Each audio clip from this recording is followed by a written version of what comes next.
It's day 3 of a trip you've been looking forward to for months, maybe years. And finally, you're getting to see a tiger, and it's just moving very quietly, very slowly through tangled branches, bushes, everything on the ground. And it's bright sunshine, so the light is changing constantly as the tiger moves from bright areas to dark areas. The background's messy. Occasionally the tiger pauses, but it keeps on moving, and you immediately feel pressure. And the question that you ask yourself is, what do you do first? So this is part 4 of a 4-part series to really give you some ideas about how to improve your wildlife photography and how to get stunning images, particularly if you're going on that trip of a lifetime. It might be something that you might never have the chance to do again. And while that is a great opportunity, also it's a great way of having all the pressure put on, because you know that if you mess up the photographs on this trip, you might not get a chance to shoot them again. Now, in episode 1, we talked about moving beyond random shooting. In episode 2, if you've been following, what I did was introduce a simple process for making decisions in the field. And then last week, in episode 3, we looked at why some photos are close, but they still don't work. And that was really the diagnosis part of it, diagnosing why things aren't quite right, even though you're implementing what you think you should be implementing. So the idea of this episode is to bring everything together and really look at how you apply them in real field situations, because this is where wildlife photography gets really difficult. So this isn't about theory. It's not about editing. It's about getting the right shot, getting a good shot where you have to make decisions under pressure. So if you've enjoyed the series so far, please remember to like and subscribe. That makes a big difference, and most people don't. So I really appreciate it if you do. And if you haven't been listening, why not? So go back and listen to the others. All right. So what I want to talk about now is why field decisions matter much more than equipment, because something that I hear a lot, or what a lot of people seem to think, is that if your results aren't what you want, if you feel they're not very good, then maybe you need to buy a new camera. Maybe you need to buy the latest camera with a lot more bits on it and a lot more functionality. And the fact is that most of the cameras out there today, and most of the cameras that you are likely to get a hold of, are perfectly adequate for more than 90% of the photography situations you're likely to be in. So I'm going to suggest that if you're not happy with the results you're getting, it probably isn't down to the camera. So what it is likely to be more about is your decision making. And in the sort of situation I've described, where you might have gone somewhere that you're only likely to go once, and now the situation has finally arrived and it's several days in, and maybe you don't have that much time left, that's when these challenges tend to kick in. So the sort of thing you're looking at is uncertainty. You're dealing with movement. You're dealing with imperfect conditions. You've got limited time, because that tiger might easily disappear back into the bush, and that's that. You won't see it again.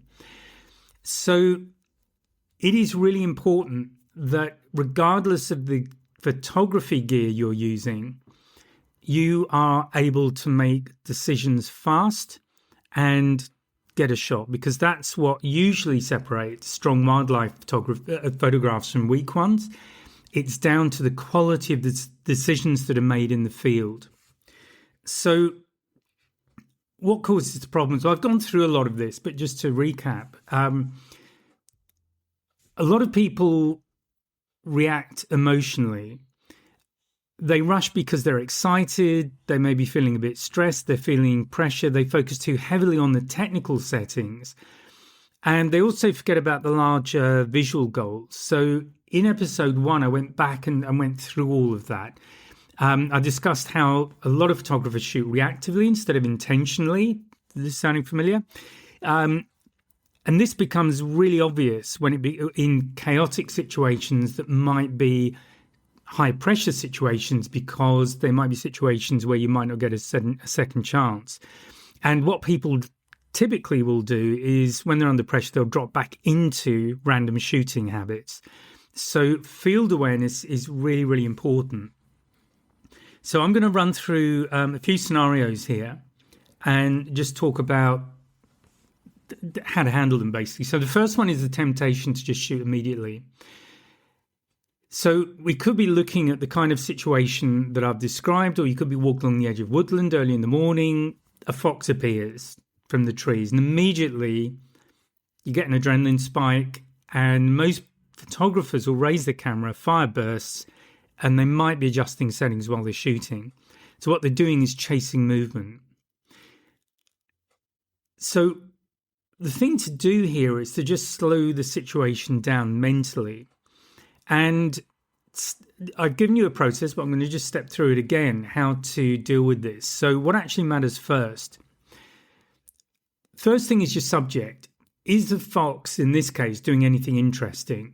Is its posture strong? Are its eyes visible? I jokingly said to someone I was going to do a book of animals' backsides, because often when I'm away in Africa, countries in Africa, that's a lot of what I see. And so while that might be an interesting topic for a book, it's not really what I'm going for. So be critical about what you're seeing. So having looked at the subject and whether or not it's a good position to shoot the subject, what's going on behind the fox? Are there bright patches? Are there distracting branches? Do you have competing shapes? What about the light? Is the light helping? What happens if you wait a couple of seconds to improve the angle? And then there's timing. Is this the strongest moment, or are you just reacting?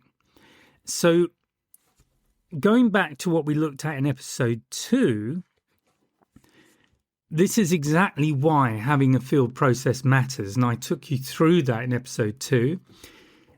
But the thing is, without a field process, photographers try to solve everything simultaneously, and then that's too much. So people panic a little bit, and you just kind of default to type. You default to random shooting.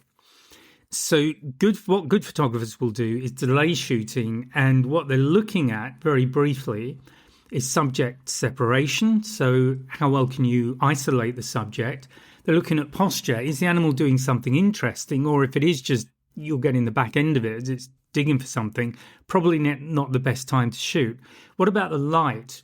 Where it is at the moment, is that light good? Does it help? Or if it's moving, is it likely to move into better light? And what about timing? What's going on? So sometimes the difference between an average image and a strong one is just a few seconds of patience. And this is, as I've said, something that professional wildlife photographers you'll see them doing. They're not diving in and photographing straight away. Often they're not even holding the camera up initially. They're looking at what's going on. So how do you handle decision making under pressure? So this is all about setting priorities. What strong photographers will do is filter distractions very quickly. They're looking to simplify the scene. They're identifying weak opportunities and so not shooting those.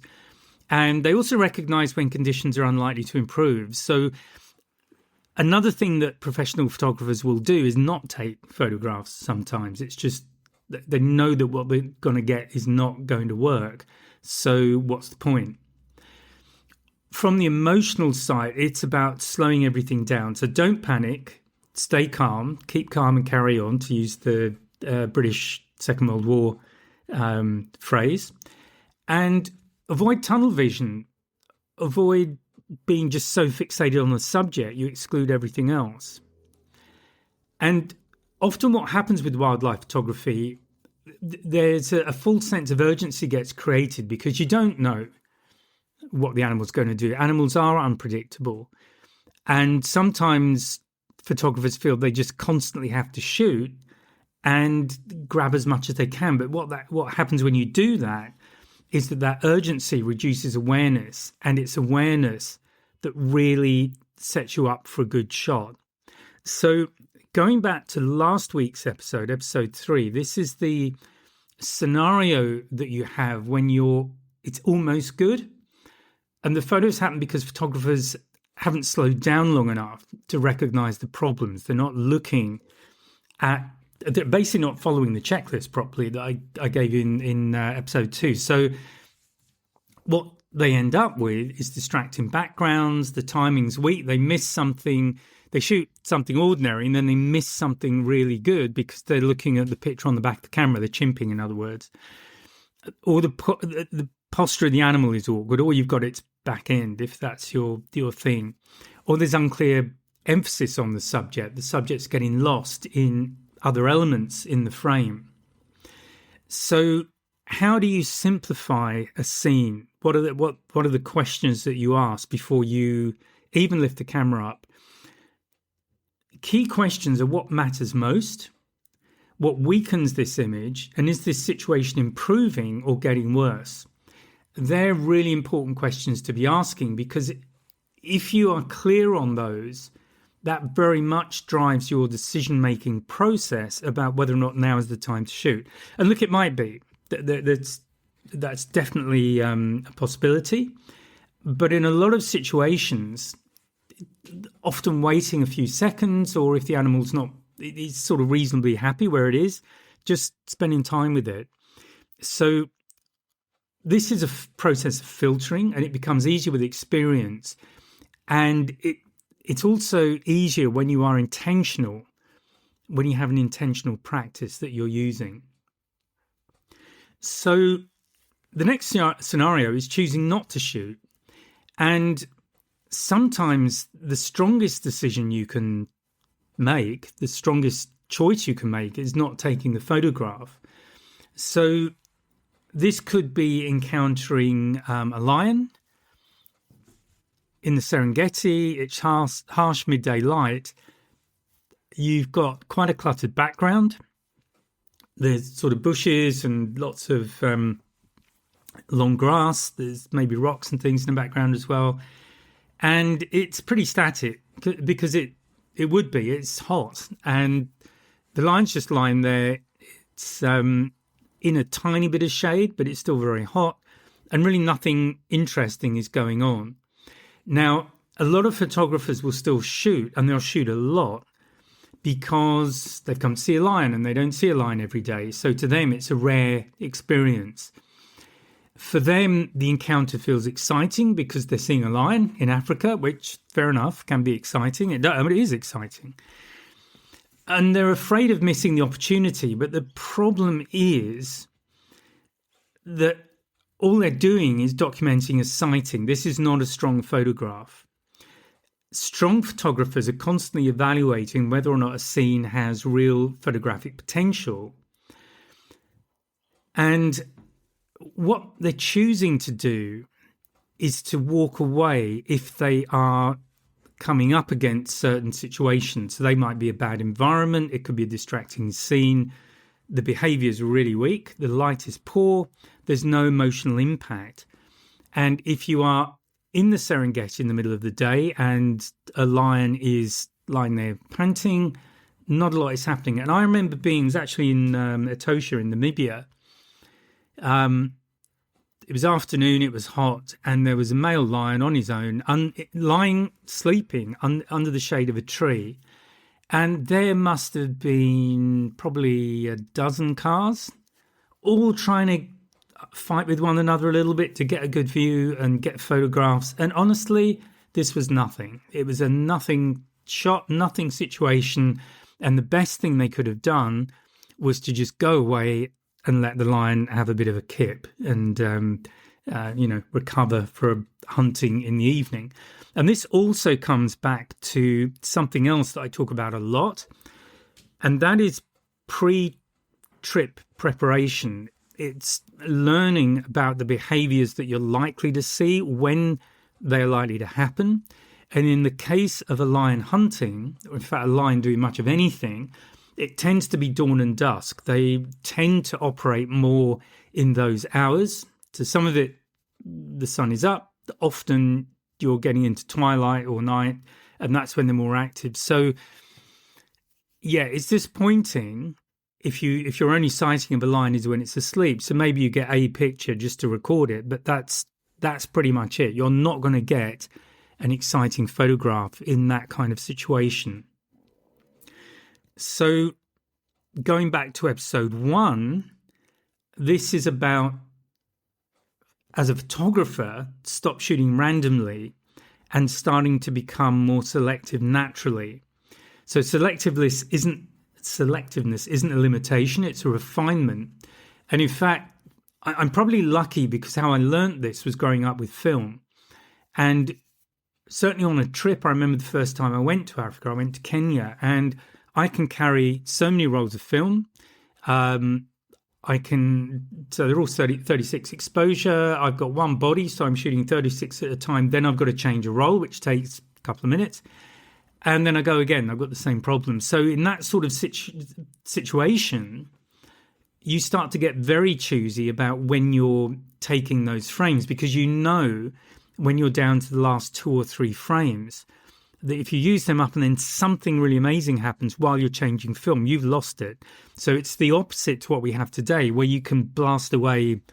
I've just bought a new camera and the memory card is absolutely massive.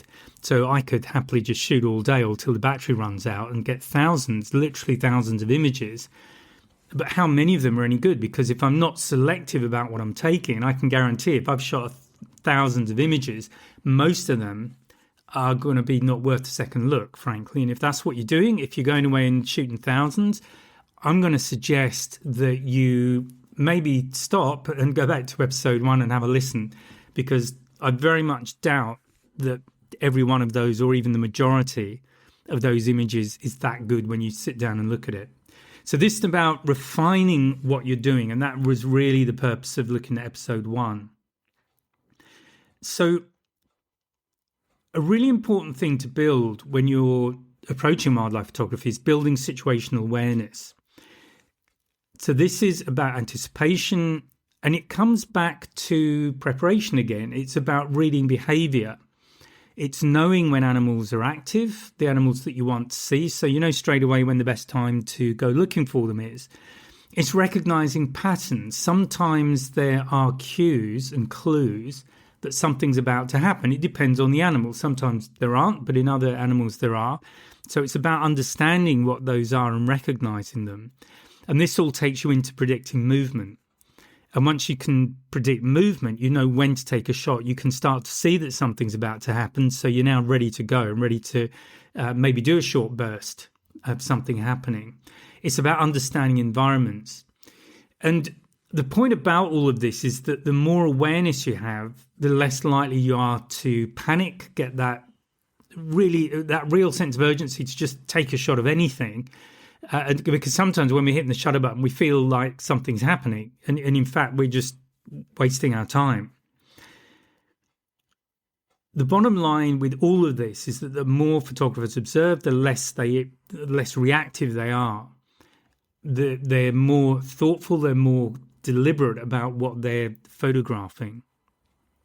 So if you watch experienced wildlife photographers, you are going to see that they spend a significant amount of time just watching what's going on. And what they're looking for are a few things. So there's repeated movement patterns. They're looking at behaviors, because as some of these patterns are repeated, so once you recognize them, you can then predict what's going on, what's going to happen. There might well be rhythms to the behavior. So I remember some birds flying and kind of flying at one another, then separating, coming back again. That was in Africa. I'm not a big one for bird photography, but there weren't any big things wandering about. You're also looking for environmental cues. So sometimes it is time of day. It may be reading spoor. You might know that there is a predator, for example, in the area, but you're not quite sure where. So what do? Well, you go and look where the prey animals are, because if they're going to hunt, that's where they're going to be. And that in turn shows you where you're likely to find points of interaction, so areas where an animal is likely to start hunting. So this is why in places like Africa, you're a lot better off going in dry season, because most of the animals are going to be around waterholes, whereas if you're in wet season, where there's a lot of water about, a lot of vegetation, everything's growing, everything's green, the prey animals will all disperse, and that means it's really hard to find predators if that's what you're looking for. So this is really important in determining anticipation. It's about timing, composition, positioning, patience, what I spoke about in episode 2. And once you understand this, the field process is much faster, and it gets much more intuitive because you're practicing the same thing. You're running through the same sequence each time, and it starts to become second nature. So instead of consciously analyzing every variable, good wildlife photographers begin recognizing opportunities naturally, but this only happens through intentional observation. So it's about stopping, not feeling panicked about hitting the shutter button as soon as you can, and deliberately observing what's going on. So I'm just going to recap the whole of this series and what this process was about. So in episode 1, I spoke about intentionality. This is about strong wildlife photographs the process to creating them starts when photographers stop reacting randomly. This is about not acting randomly. It's about stopping, it's pausing, it's looking, it's being intentional. Episode 2, we looked at decision-making process to reduce chaos, to reduce the tension, to get away from that overwhelm if you try and remember everything at once. Because if you try and do that, you're not going to remember everything at once, and you're just going to stress, and all you will do is drop back to doing random photographs. Last week, we looked at diagnosis, and that was about looking why images almost work, but there's something still wrong. So this is all part of the learning process. And in my own opinion, most photographers spend the whole of their life as a photographer, let's call it that, learning. Because I believe there's always something new to be learned. I mean, there's new technology comes out. I'm just moving on to a new camera, so I'm having to learn things about what that does differently because it's a switch in technology for me. But I get inspired by other people's work, and I'm thinking about how they do certain things. I'm always learning in the field. I try and learn from, if I can spend time with a good guide, I'm trying to learn from them so that I can start to read some of the signs as well and not be reliant on other people. So learning is absolutely essential. And this is where we start making the distinction between, or identifying, I should say, why a particular image is almost there but not quite, and then what we can do to change that. So it's all the way there. And then in this episode, hopefully, what's come across is that this is more about execution. It's about how everything combines in real world situations and how these essentially are layers that reinforce one another. So intentionality without process is just hesitation. You're trying to be intentional, but you can't remember what you're supposed to do next. Process without diagnosis, without looking and assessing the situation. What's the animal doing? How does the situation work photographically? What's the light like? What's the background doing? If I've got a busy background, can I use depth of field, for example, to soften it to the point where it's not distraction? But process without diagnosis, you just repeat the mistakes that you were making before. And then diagnosis without execution is just theory. And to me, while theory of anything is fine, but if you want to do it, you've got to do it. So theory is only as good, or only goes as far as giving you the next steps, but you've got to implement them. So hopefully you're implementing things I'm suggesting. If you want more help, I have a wildlife course. So you'll need to just check on the website when that's running, but it's a 6-week course. And that includes self-paced modules, 1 a week, 4 lessons, and then live sessions, 3 live sessions as we go through the course. So it gives you that combination. And there's a private group as well where you can share work, ask questions, all that kind of thing. So just to summarize, wildlife photography becomes much easier when you stop chasing photographs and start recognizing opportunities. So that's the big shift. This isn't about chasing situations. It's about getting ahead of them. It's knowing what to look for that tells you, yep, something good is coming up. Obviously, it's about being ready. It's about understanding your camera, understanding settings, all of that stuff too, but not fiddling with settings all the way. You should be really watching what's going on. So a lot of photographers chase wildlife encounters emotionally, but where you're going to get strong images is where you're coming from awareness, it's coming from patience, you're coming from position, you're able to anticipate, and you're really clear about which shots are worth taking. So this isn't about luck. This isn't about randomness. This is about improving the odds in your favor. It's kind of like the more you practice, the luckier you get, if you like. I think that was a golfer said that once, but it's quite a good quote.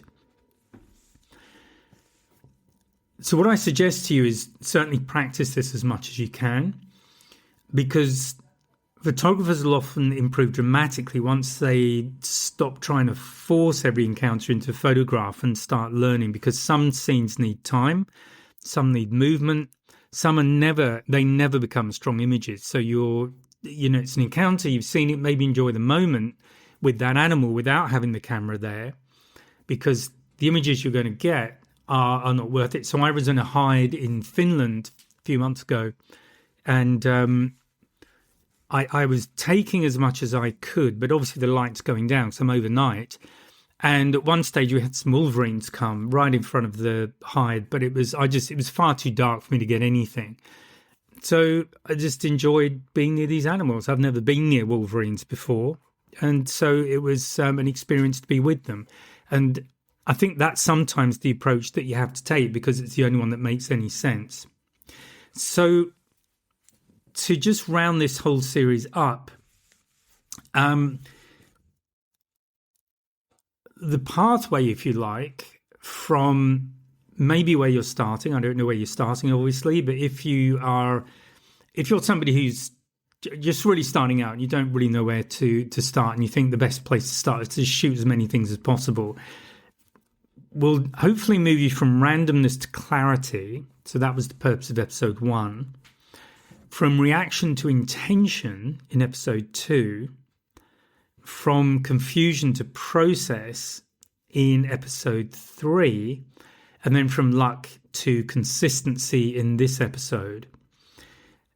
So I guess the core idea of this whole short series of podcasts is to make the point that strong wildlife photography is very rarely accidental. There are always those situations where you just get lucky.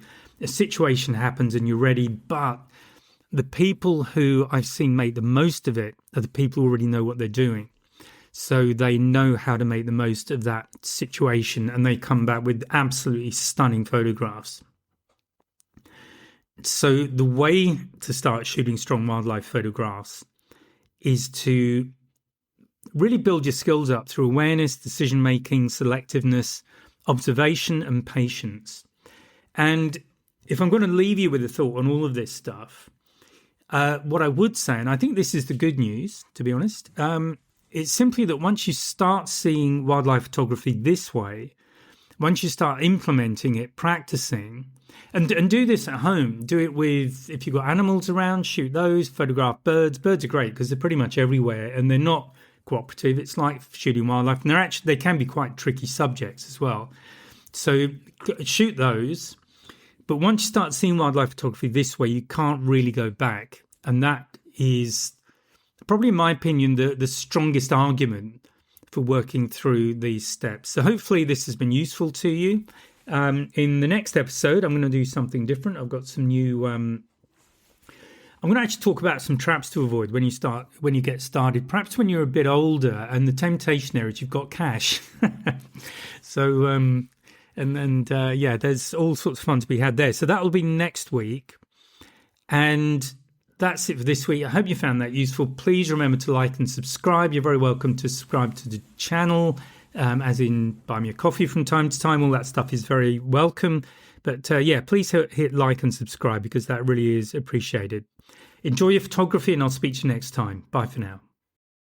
Thank you for listening. Now, just before I go, surprisingly, I'm going to ask if you could like and subscribe, because a lot of people don't, and it really makes a difference. So please do that if you can. Now, I have a few things going on. There are free webinars every month at the moment, short courses running. So please take a look at the website, www.ge.photography, and you'll see what's happening. As I say, there are a few things going on, and hopefully something that will float your boat. So thanks for listening to the podcast. Have a great day. I'll speak to you next time. Bye for now.